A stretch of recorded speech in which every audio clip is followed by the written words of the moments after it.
I've decided that for all of these talks, yeah, I need to represent the woman I'm interviewing in some way. So Oh, geez. for so for the next scientist, I'm definitely going to get a different shirt.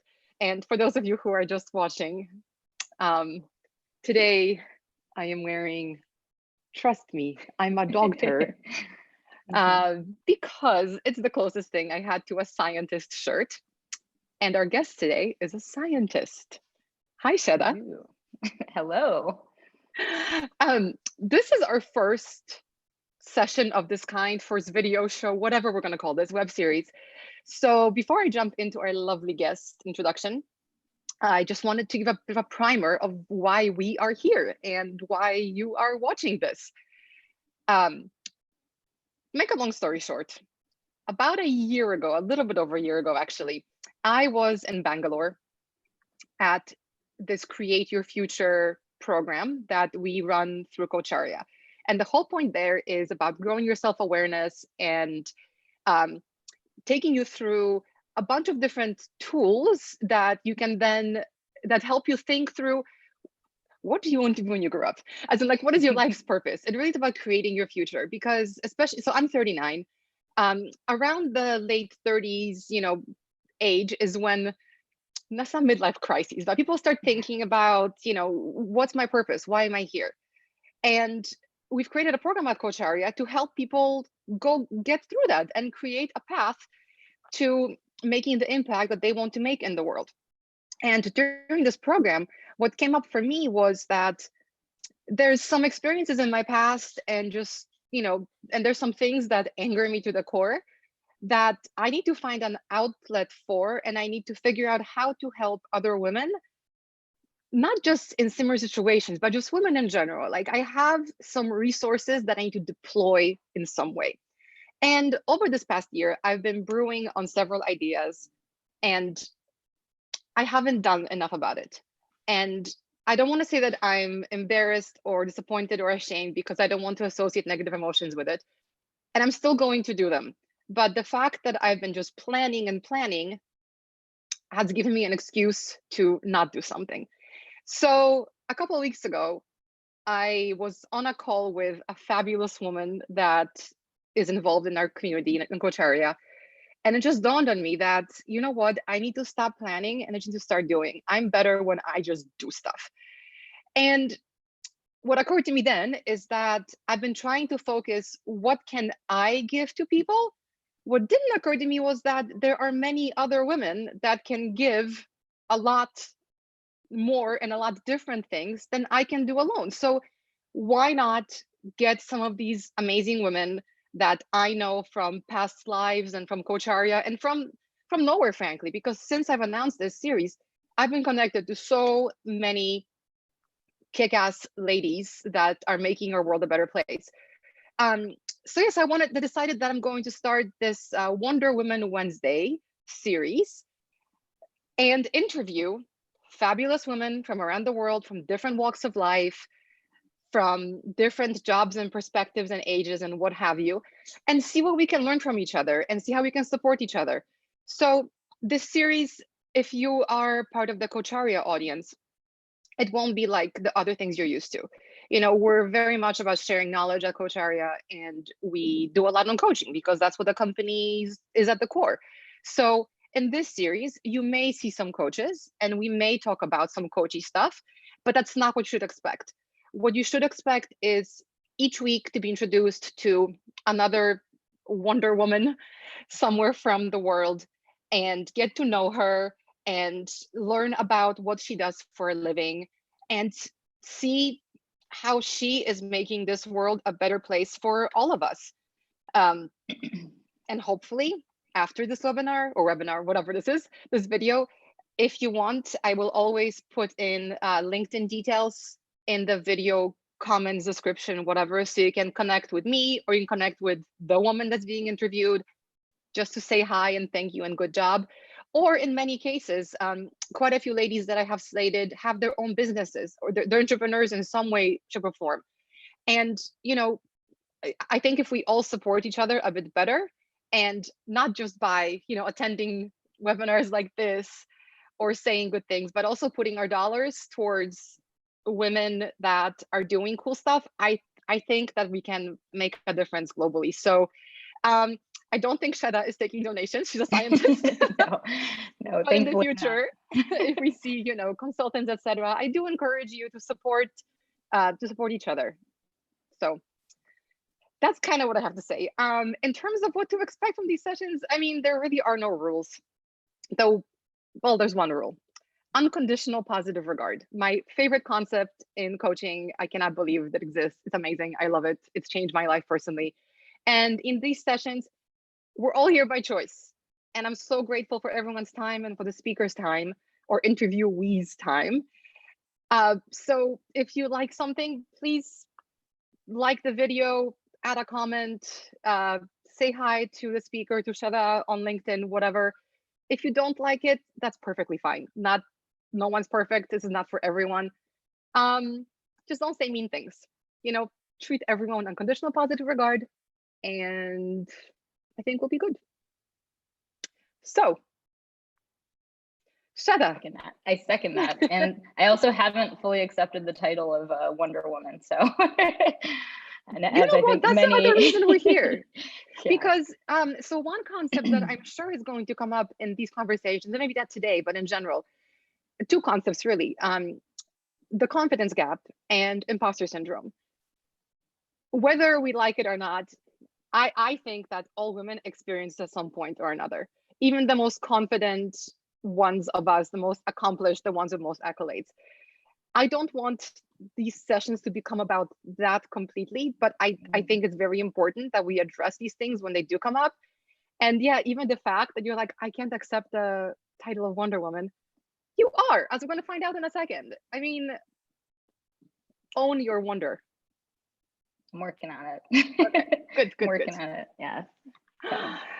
Cool. So, Shetha, the reason you are here, as I was going through my year-long journey of figuring out what I want to do, how I can help other women, how can I get us excited about each other, there are some ladies in my life that I constantly would think about, and you're one of them. Aww. So when I was thinking about this series, I wanted you to, I'm very happy you're the first, but I wanted to at least be one of the first, because this is my first time doing this kind of thing too. So I'm a tiny bit nervous, and it's nice to have a friendly face on the other end, somebody that I know that I can trust. But more so it's because I'm so impressed by what you have done with your entire career. And whenever I meet new people and something related to what you do comes up, I'm like, oh my God, my friend Shetha, let me tell you. So I know I'm going to butcher what you do. Oh boy. I don't think so. I think you're pretty good at talking about it. Sometimes better than I am, actually. Yeah? So, okay. Yeah.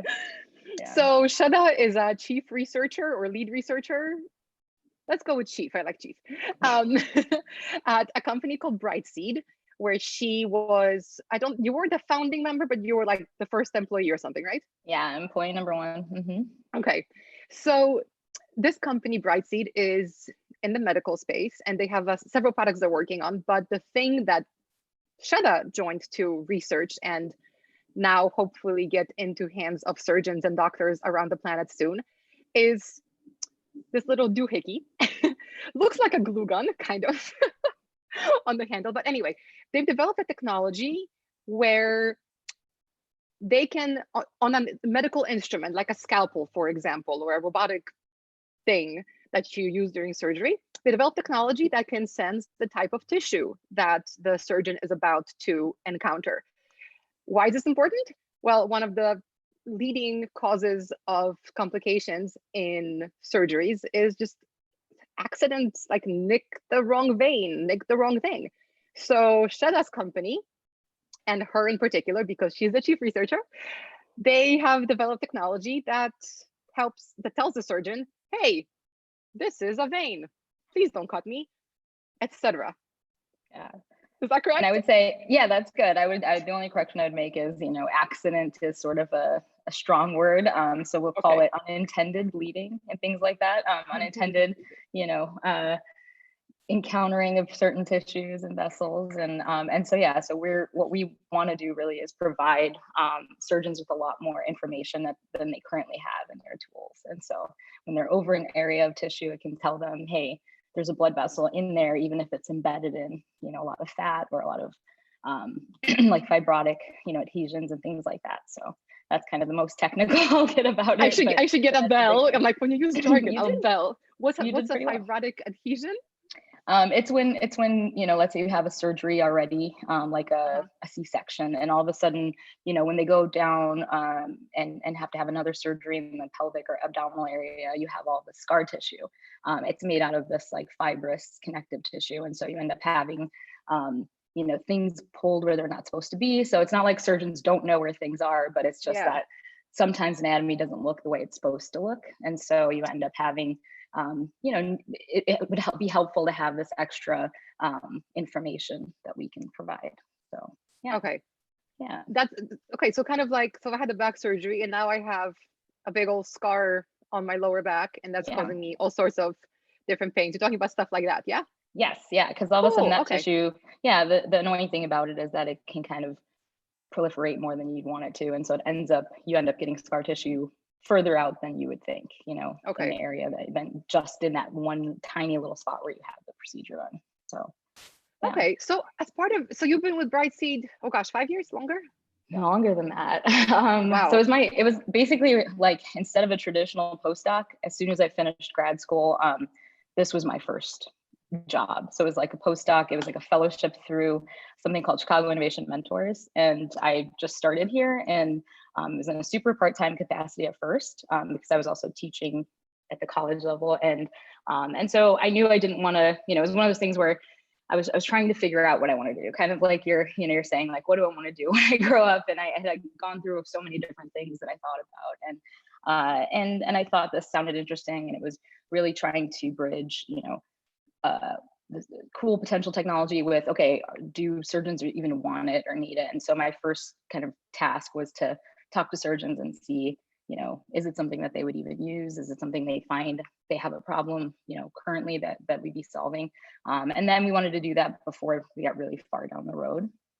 And so I started doing that, and then all of a sudden, it was also at the same time that the research itself was ramping up, the actual, engineering and testing of the things that were being built. And I sort of said, well, my background is really in translational sciences, so maybe I can take a crack at that. And then it ended up being, a nice combination of both of those things. So I get to do really cool, I get to work with the engineers here, who are awesome, and I've learned so much from, and I get to watch them build things and help sometimes, think about how to build them. And then I get to test what they build, which is really cool. And think about how can we test it in a lab with, like, tissue that's taken out of a body, and porcine tissue.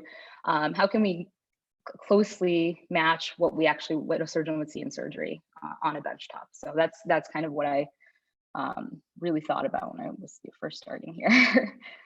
I do remember visiting your lab a couple of times, and you had a chunk of something or other, and you're like, oh, look, we made the heartbeat or something. Yeah, well, and I know you very well, so I know you're not a huge fan of the idea of, I said, but just so you know, there might be some animal tissues in the lab. And so I had to give you the warning, but yeah. I understand why you do it. What's translational sciences? So, like, when I was in undergrad, the big push, if you were going to go for a PhD, was really mostly basic science. And so there was a newer type of degree that was emerging that was called translational sciences. And that's where instead of just studying kind of a basic concept in science and in biology, like, how does this part of the cell work, or what happens with this one thing, you're directly studying it in a way that would translate into a therapeutic or a some sort of preventative thing, like a vaccine, or potentially like a cancer drug. Yeah, like things that you're almost studying like a disease, and then understanding still a fundamental thing you're studying, but you're studying it, how it impacts a very specific thing, like a disease. So yeah, that's cool. So it's more easily translatable to like something that's going to help more like immediately than most basic research. It was like, if you're lucky, within 10 to 20 years, maybe there's a, an application that's feasible. So I do want to just take this opportunity to point something out. At the beginning, you said you're trying to cope with the Wonder Woman moniker. So you're younger than me, and even in undergrad, you focused on how do I apply science to make it useful for people, first of all. Then when you did your graduate degree, you were already teaching others on how to do that, second of all. Third of all, when you did your PhD. I mean, hello, that's already cool enough. While you were doing your PhD, this is where we talk about the penises. Yes, you heard me right. When you did your doctorate, you worked on, and again, I'm going to butcher what this is, but essentially a medium that women can use discreetly so that if unfortunately they get raped, for example, in third world countries, it happens a lot, it blocks the HIV virus from infecting them, and they don't, because there's a lot of stigma around using condoms, for example. Right. So these women won't get AIDS when they are raped. This sounds terrible even saying it. But like you did that, and I'd love to get an update on where that is at. And then you're doing this, you've been at Brightseed more than 5 years. You led research on a product that's going to save lives for goodness knows how many years to come. And you're working on other products. Like, explain to me how you aren't a Wonder Woman. I mean, this is my career. So I do things that I think are interesting. And if they happen to do those types of things, I'm really excited and it makes me happy, but I'm not, like, ooh, I'm so cool. Cause like, you just mentioned all that stuff, but like in grad school, it wasn't like I came up with the idea or I was doing, like I was just kind of one member of the team that was working on that. My lab was kind of working on it's a little bit of an offshoot of that. So there was a group, a material sciences group at a different university. They were the ones actually coming up with this idea of this gel.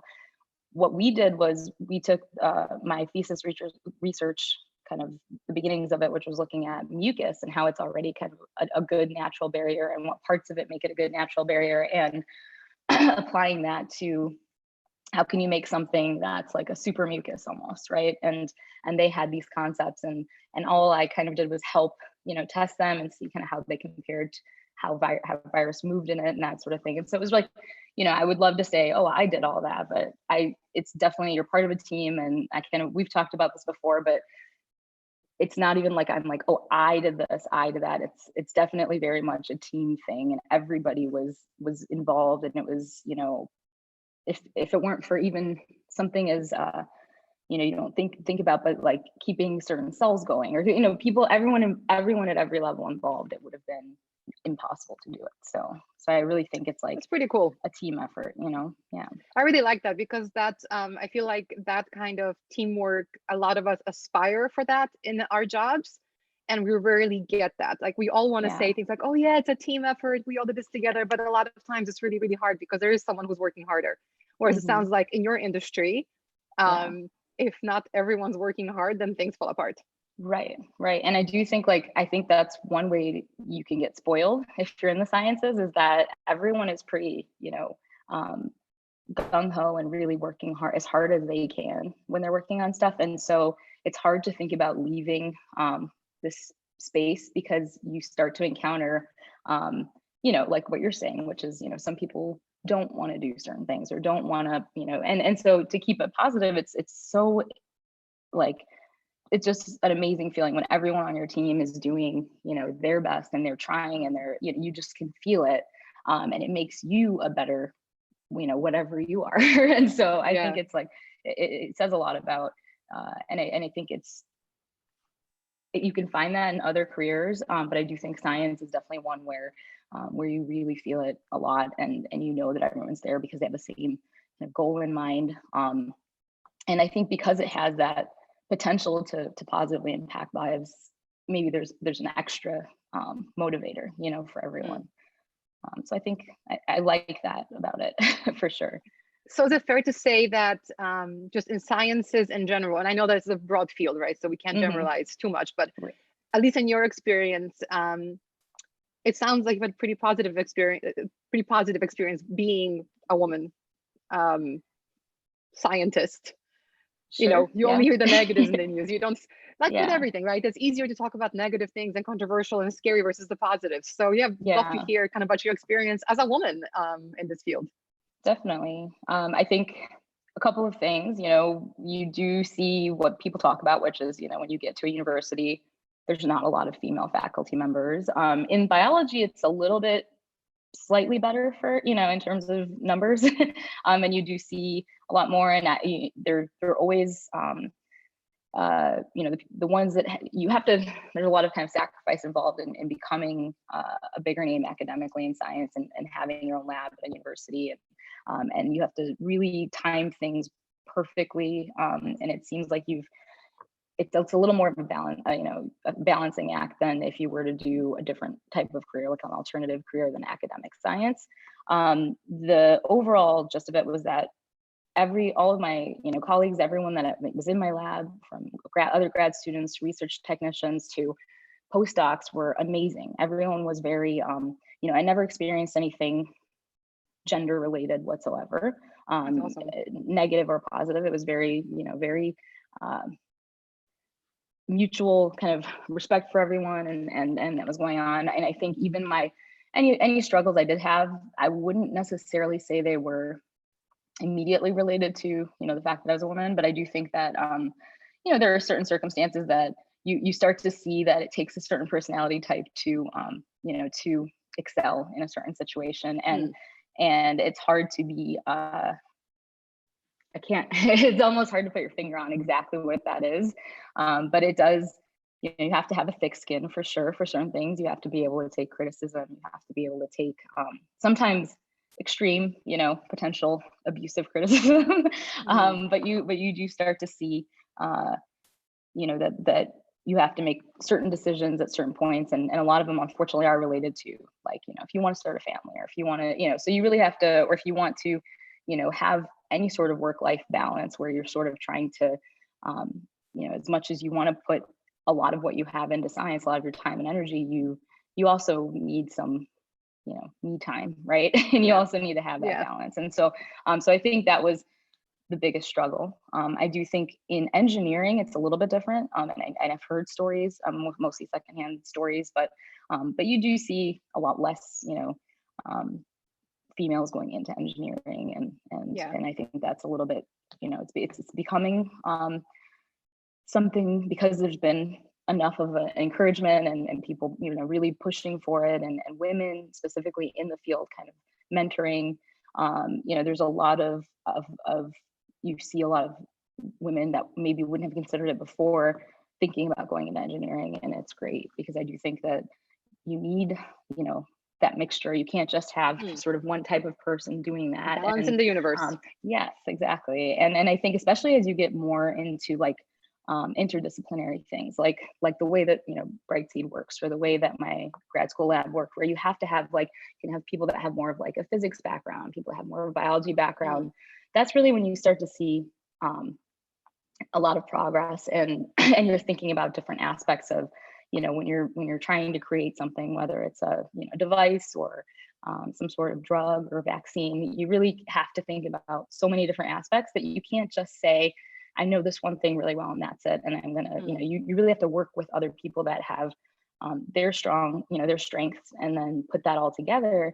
And I do think, you know, stereotypically or not, women are a little bit more naturally inclined to do that, and to be able to, you know, learn from different backgrounds, and be able to say, you know, I can apply. It's not, I don't know, you have to really not be egotistical about it, and really be open, and kind of, you know, responsive. Collaborative. Yeah, collaborative. That's the right word. So because you mentioned mentoring, and because a lot of people who will see this video eventually are going to be coaches and mentors, etc. I will put down the resources you sent me last night for people who are looking for mentorship opportunities in the research space. But I just wanted to ask, like, how does that work in practice in an environment like Brightseed, where you have such a collaborative space, and where you need, or in the lab too, right? You Yeah. have that entire team that needs to work together to make things happen. So it seems like the hierarchy isn't as present as would be in a different business setting. So yeah, like how do you support each other? Do you seek outside mentors? What does that look like? Yeah, so I think that's a really good question. We absolutely work, we're very much on the same level. So none of us considers themselves, I'm your boss, or I take orders from you, or everyone is kind of thinking about the problems together when we sit down and talk, and then, which is a lot harder now that we can't be in the same room, but we also, we get together. A lot of the testing is combined, right? So everyone kind of works on whatever their part of the project is, but then we get together, we have to test it, and we have to work together on that. And there's a lot of cross support. So like if there's something that one of the engineers is doing that I don't fully understand, I'll ask some questions, and then I'll ask for, where can I learn kind of a rough idea of this, so that I'm not just like, totally unaware of this stuff. And usually they're really good at explaining it, or they'll give me like really good, resources that I can, shortcuts me having to do my own, all these searches and things. And then we do have a lot of outside, consultants and advisors and things, and they help a lot in terms of just if there's a topic that we're interested in learning more about, or if we think we're applicable in an area, clinical area, we can talk to those advisors and see, does it make sense? Is it something that, and then they'll give us, there's nothing that beats sort of that real world direct, you do this, does this make sense? Is it useful? Yeah. That type of stuff. But I think that we also have, we have our VP of R&D, and we have, our CEO, who are both pretty knowledgeable in different areas, and it's nice to have, their advice about different things as well. So I think you kind of get it from different places, and you definitely support each other as a team. And it's such a small team, there are like, 8 of us total, and so it's like you really have to be able to directly talk to people and explain what you're thinking, and ask them what they're thinking about things, and how why, what they're going about and why. And it works out. It's been a pretty good, I think it's been a pretty good system. And if there's any outside, like let's say, one of the team members wants to learn more about something that isn't readily around them, or something, or that we can't talk to an advisor about. Let's say there is, a conference or a seminar, like a class that's coming up. If you want to take something like that to sharpen this area that you're not as familiar with, but that could be helpful, that's another kind of, option too. So, What occurs to me, that the way that your world of research, whatever, what do you call your world? Would I call it research? No, currently, I mean, Brightseed's like a startup, right? A tech, I know, but medical like device startup. My world, medical world, whatever. It feels like research. those of us in more businessy worlds could take a lot of lessons from how you structure teams. I mean, I think we all aspire that when we're building a team, we aspire to have, the right kinds of skills in the right kinds of places. But because there is such so much harsher hierarchies in the business world, it doesn't matter if you have a junior person who's really good at something. If you have an a-hole that's 2 layers up, and that person never lets that junior person shine or showcase their expertise, that's a wasted resource, essentially. Exactly. I think that's the big issue. And you see it at companies that people are happy to work within. Those are the ones that generally have that, right? Where there is that openness of being able to, if you have a good idea, you share it, you get the credit. It's not like, and I'm not going to say that the academic research world was perfect in that way, or even that, nothing is. The med device world is, right? But the bottom line is, there's always going to be a couple of people that want to take the credit for everything. And, thankfully that hasn't affected, my trajectory that much in my career so far. That it's been good. So there's a concept, I'm familiar with it, but psychological safety. So that's a big concept in the business world. It came out of Project Aristotle at Google, where they looked at effectiveness of teams, and psychological safety was the number one factor for successful teams. And it sounds like, at least in your experience, that seems much higher than Yeah. elsewhere. Yeah. If you're at the right, definitely, if you're at the right team, if you're in the right team, Yeah. you definitely feel that, and you don't feel like you're scared to, take your idea to somebody and say, how about we try this, right? And that's the ideal. If you aren't in that, you definitely can feel it. And I've had a couple times in my life where that's happened, where I felt like, my opinion or my my research and conclusions that I'm coming to aren't really valued. And that happens. And like I said, academic research is a little bit, it's also timing as well. So like sometimes your lab is really interested in one thing, and so even if you're excited about this other peripheral thing, you might not have the time and resources to be able to work on it, right? So you have to sort of, there are some challenges, but it's not an ideal. So actually, perfect. that brings me to a question I wanted to ask you. When you encounter something like this, surely the disappointment, surely you know me, I'm a very much shiny object person. I just do and see what happens later. Sometimes not very good, but I'm sure disappointed when these things happen, and also when things don't go well. I'm just thinking, you have this whole team of people who are working together towards a goal, and you could potentially spend months or years even working on something, and it falls apart. And right now we're all dealing with this anxiety and fear with the COVID-19. How do you deal with the disappointment, the anxiety, the emotions that the rest of us maybe don't deal with as well? Yeah, that's tough. And I wouldn't say that I'm also perfect at that, right? There's definitely, I'll have my periods of time where I'm dealing with something that either didn't work and then again, it's when you're in grad school, you're so focused on it, and you're so it's invested in it, that it's very it's hard for it not to take like an emotional toll on you when something doesn't work, or when something you can't keep working on the thing that you want to keep working on. But I think there are constructive ways to deal with it. You can kind of, you have to do your own analysis of, hey, is it worth continuing down this path, or am I is it sort of a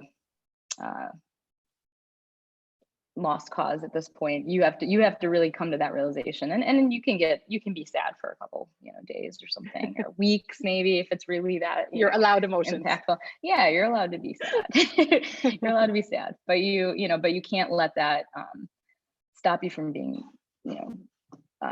making progress, right? You can't stop that from being positive about at least something. And that's a nice thing. There's always a couple of things going on. So even if one thing doesn't work, you're seeing some positive results in at least one of them. I mean, if you're really unlucky, nothing's working, and then you're in then it's depressing. And that's when you hear about people being really sad during their research careers. It is sad, You gotta know when to hold working them. on. Exactly. Know when to fold them, know when to walk away, and know when to run. Exactly. R.I.P. R.I.P. Kenny Rogers. R.I.P. Yes. Yes. Wherever you are. So you rely on data for a lot of things, and you have the benefit of having worked at some amazing places, and you studied at Northwestern, at Loyola. You did a stint at NHS. NIH. NHS. What's NHS? Is that NHS is National Health Service. Thank you. I knew it was something. Okay, it's a real thing. Yeah. Okay, even cooler. You did some stints at some really amazing places. So I imagine, just based on your background and experience, you have access to some data that the rest of us don't. And also by the virtue of training and what you do for a living, I think your bullshit detector is probably a lot better than a lot of us. So in this time that we live in now, of both misinformation and overload of information, I mean, I Google things way too much. So last night, I have bad back pain today. Last night, my pup was, I think he's having some breathing problems. I think it's allergies, frankly, but I freaked out. So I didn't sleep. I slept maybe 3 hours last night. Anyway, first thing I did this morning was I started Googling, and my sister's like, Magda, put the computer down. Just call the vet, because you're going to get overexcited. You're going to think he has cancer or something. Yeah. So thank God I have that kind of Magda, put the phone down. I'm not allowed to WebMD anything for myself anymore, because that's always a bad idea. Yeah. Yeah. I thought I had flesh eating virus several times. So where do you get your information? And no, not that. where do you recommend we get our information? How do we, other than calling you up, which I do sometimes, Yeah, yeah. how do we fact check the world? I think the source is important for sure. So understanding, who's putting this information out right now. Thankfully, somehow they're really putting out a lot of publications about the epidemic, specifically from the initial Chinese infections and things like that. So all of what was happening in China, and since that's been most long-lived sorry, can't speak right now, the most long-lived trajectory, and they've already seen kind of a peak, and they're able to talk about a lot about what the initial symptoms people presented with, all these things, what the characteristics of the patients were.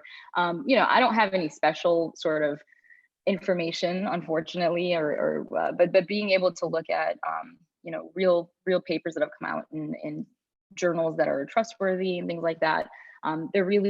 Those papers are put out so that clinicians in other countries that are now dealing with the same thing a little bit later have that information available to them, because it's rare that it gets published and put out that quickly, right? And so so this is a really neat thing to see, and see countries really working towards making sure that the other countries are dealing with it, or going to be dealing with it, have that information that they've captured, right?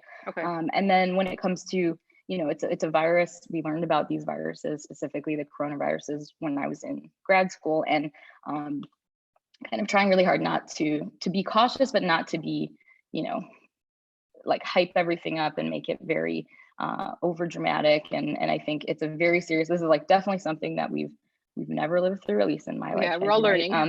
We're all learning about it, but also panic definitely doesn't help anyone, right? And so it's more of a understanding, what can we do right now for sure to limit whatever's going to happen, and then just thinking about keeping yourself healthy. That's the most important thing, making sure that you're eating well, eating a lot of vitamin C, a lot of berries, a lot of good lipids, because those are all good things for your immune system, and then drinking water, right? Like keeping and getting enough rest. So bad on you for only sleeping 3 hours yesterday, but if you can keep yourself my internal paranoia, what can I do? yeah. I mean, that's going to give you your best chance of, if you do encounter it, your immune system being able to handle it, and just, trying to stay away from it for now, for obvious reasons, and not overloading. Yes, like you, because we think you might have had it. Yeah, there was a brief window where I was pretty sure I had it, and I'm not a hypochondriac, so it was, I tried to avoid. I was like, it's probably flu.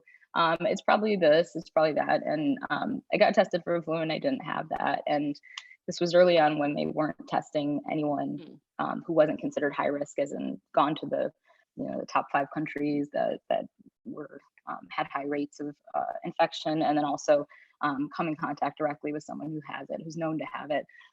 And so I just sort of did what they recommended, which was to stay away from people. And I did that, and I've still been doing that. I still haven't been around my 87-year-old father for like 3.5 weeks now. So it's been pretty interesting. The biggest thing was I had a cough for almost 2 weeks, which I don't ever get. So it was sort of just felt like a little more intense than a normal cough or respiratory infection. But. So this current craziness aside, though, so let's say, that I have issues with getting older. What's the right thing that I should do? If tomorrow I get the crazy idea of getting lip fillers, which I actually wouldn't. It's okay if you do. It kind of creeps me out. But let's say that tomorrow I decided I want to get lip fillers. How, in terms of getting data, like that's just that came up for me because there's so many celebrities who do it. So you can do a Google and you'll find a ton of evidence, which isn't evidence, is basically all opinions, just like me saying, hey, I like it or I don't like it. What would you do? Like, what kind of things would you search for? What kind of resources would you look at? So they actually publish on that stuff as well. And again, this is stuff where they're actually looking at, a prospective study of, safety and of, as far as results, there are some journals that are specifically focused on like plastic surgery, and while a lot of the articles have to do more with like plastic surgery for things like, burn victims and things like that, where you're really no. making I'm sure, asking, but on the I'm asking in general, right? cosmetic Like, side, what do I search? Like, what yeah. would I search for, right? So I don't have access to medical journals, or do I? Are you looking at, well, so Like, what is a Joe Schmo to do to learn mhm. about stuff that, comes naturally to figure out for you? Sure. I would say like PubMed.gov is actually a widely available resource. PubMed.gov, okay. Yeah, there are some, they have a section that's freely available to everyone. And that's Cool. usually because, if you have government funding, any grant funding or things like that, you have to make your articles freely available, both for other labs as well as for general consumption, so that, if you're paying taxes and your tax money goes towards grants, and you should be People able have to a right to use know. some of, yeah, exactly. So you can go to PubMed.gov and search for different things, but cool. I haven't myself looked for that, but I'm sure there's stuff about trials of cosmetic surgery and looking at, I haven't looking looked at either. I just yeah, couldn't think of a better example. No, but I'm saying I've not looked in PubMed specifically, right? I haven't, like, I've definitely, I know what you're talking about as far as looking online, just, but it is tough to find like scientific, fact-based articles about it. Everyone that's publishing about it on the web, it's always like, either they're selling something or they're getting sponsored by someone who's doing it, right? And so you really have to be careful. So grain of salt, basically, you're saying. Yes. Cool. You can't trust everything you read on the internet, Magda. I know. Mm-hmm. Gosh, wish I knew that, years ago. Yeah. Okay. If you were a virus, what virus would you be and why? Oh, geez. That's a hard one. I don't even know. I don't know. Can I say the least harmful? Just kind of hanging out, not doing anything. Oh, you know what? Let me think. You don't want to be a deadly one? I don't know. Like an ancient virus that's already integrated into the human genome. How about that? I'd be a frozen one in the tundra, so that when the world melts, I'm like, you did this to yourself. Yeah. Well, you can't really be, like, viruses aren't living things unless they're infecting a cell. So, and that's like transiently living. Okay, fine. Whatever's in the like, tundra that can kill a bunch of people because we destroyed the planet. But I'm, I'm evil. You're nice. Very well. That's a very spiteful way to look at it. But no, I don't. Yeah, I don't know. I think I would just be like. We can edit this part later when Magda talks about committing genocide on a mass scale. She's a really nice woman, I promise. Is she though? Okay. Anyway, moving on. By the way, I have not been paying attention to chat on the YouTube channel, and I didn't really encourage the chat. But if anyone who's watching, if you do have a specific question right now, I will check in a second, because otherwise we'll wrap up in a few minutes. Just want to let you guys know. Maybe. So this whole series started because selfishly, kind of, because I do want to showcase women that inspire me, and you are definitely one of those women. Who inspires you?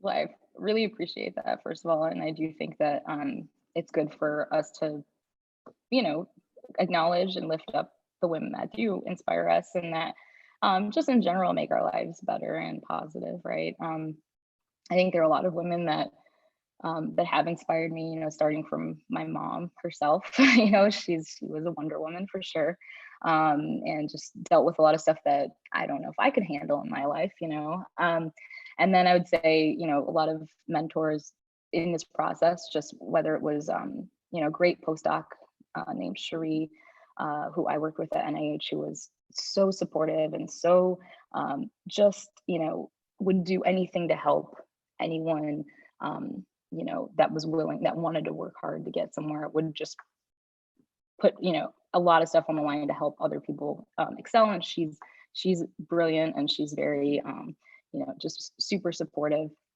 And I would say, the women that I worked with during my grad career, all of them had just totally different experiences, and they were very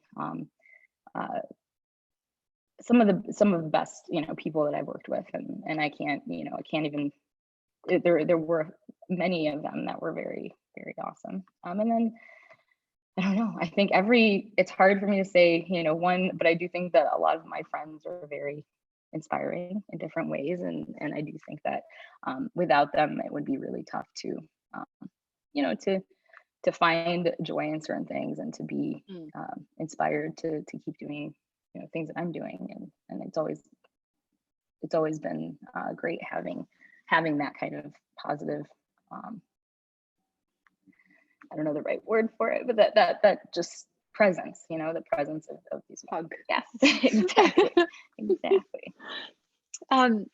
So you're here and you're amazing. You're a Wonder Woman and you're on the screen, and hopefully many people will watch this video and they'll see how amazing you are. What can all of us do who are watching this video? How can we appreciate, support women in sciences in general? I think there's a lot that on a daily basis, and I wouldn't even say in sciences, but in general, like mentoring is a big thing. And I do think that, we've had the joy of having, undergrad interns here at Brightseed, and it's great to help foster, their love of what they're doing, and give them opportunities to excel at it, and to really kind of think about it for themselves and think about solving problems. I think, anytime if let's say you're going to donate to your alma mater, you can specifically say, I wanted to go to, certain things. If you want to go to, scholarships for females specifically in certain fields, you can do that. If you are you thinking just so everyone, even kind of people outside of the field, what they can do? I don't know, in just general. keep, yeah, I mean, just keep supporting it, right? Keep, like, you're great because you're always, you always acknowledge and put kind of these things out there that aren't usually, I've seen stuff that you post that I've not seen anywhere else about cool, inventions by women and things that are going on. And I know that's a big thing because you don't see that enough, right? You don't see, I think we're finally in a point where we're seeing more of it, but I do think that's one of those things where the more you see it, the more it becomes sort of an obvious choice for girls when they're deciding things, like if you have normal. a younger, yeah, exactly. You have, my nieces are amazing and brilliant, and I'm not biased or anything, but I always get them, books and do activities with them that are non, traditional maybe when it comes to that. And I'll do, science activities or do, and then they make them easy, believe it or not, for, even if you're not in the sciences, you can pick up like an engineering kit and learn how to like wire a circuit. And even if you've never done it before, you can do it with, with kids, and you both learn, and it's great. So I think stuff like that, little, introduce little things like that early on. Awesome. and really get them excited, because you can see there's no difference in like, my nephew and my niece when they get excited about things like that. And you just have to let them kind of find it on, like get excited about it and keep being excited about it. So Nurture them. Nurture it. Yeah. Actually, it'd be great if you can think of, not right now, but if you could think of a particular toys or books, or just things like that. I'm going to blog about this video later on the Kocharia website, so I would love to include some links that we can use both for supporting the kids in our lives and get them excited about science, and the young people in our lives who are thinking about careers in science, and adult women in our lives around mentoring programs, etc. So any links that you can think of, please send me.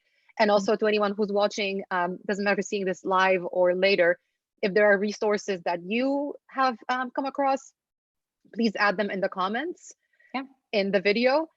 And those of you who know me personally, just email them to me as well, and I can add them to the blog. So I want to make sure that whatever we do here, it's it's organic, it's useful for everybody. We can celebrate each other and support initiatives and products and people that do good things. and make the world a Definitely. little better every day. Absolutely. Yeah. I like that. I feel like I'm going to pick up some new things from the comment section. I'm excited. Yeah, I hope so. Hopefully. Yeah. Awesome. Well, Cool. Shetha, it's been 50 minutes. So I think we should wrap up. Mhm. I am so thankful for you being here and for you being you. And um, I'm going to keep working on making you realize that you are a Wonder Woman, because I wasn't making that up in the beginning when I thought about like 5, 6 women that I wanted for sure to be a part of this. You were one of them. I'm amazed every time that I hear you just nonchalantly talk about, oh, blah, blah, blah. Here's what we did today. Yeah. And my mind just explodes when I hear it. And you're just like, oh, yeah, that's a day in the lab. You know, well, I'm honored to be the first one that went through this little experiment that you have. So you are a scientist too. But yeah, Yeah, but I a think little bit. that yeah, and I think you've always been kind of interested in science in general, more so than like, you know, a normal kind of non-science person. I So it's just don't always fun have to the talk focus. about. Yeah, but it's always fun to talk about that stuff with you because it's Yeah, a, cool. you know, it's cool. And then you get a different perspective. So it's fun. Yeah. Yay. So lovely to have you. Thank you. And yeah, Thank you for having me. any closing words that you want to pass on to people watching? Honestly, if you have any questions or anything, you know, feel free to reach out to either Magda or I can Yeah, get I'll put our contact info. LinkedIn Okay. in the comments. Add a public Yeah. comment. I'm putting them now. So anyone who wants to, yeah, you can look at the comments. You can contact me, contact Shetha. Let's all network. Let's all support each other. Yeah. And Yeah. I'm if excited. I have so many great nominations for this series, so I'm not sure if this is going to stay live or if I'm going to start recording these and then just emailing everyone who registered to learn about it. Yeah. Because it's been really, really cool to see the kinds of women who are being nominated and who are coming forward to be interviewed. Like, I'm so excited. Yeah. But if you have people in your life or just, you know, in your networks who you want to see on this series, tell me. And you're also more than welcome to interview them, and we'll put it up on the Coacharia channel. So That would be awesome. I would yeah, love let's to do this see. I'm together. excited to see all of these and to really, you know, learn a lot more about all these amazing women that are out there and what they're doing in the world. Yes. So very Go exciting. us. Thank you, Magda. Thank you for doing Thank this. you, Shetha. Thanks Yeah. everyone who is watching live and or watching later. Nice to have you with us. Bye, everyone. Bye.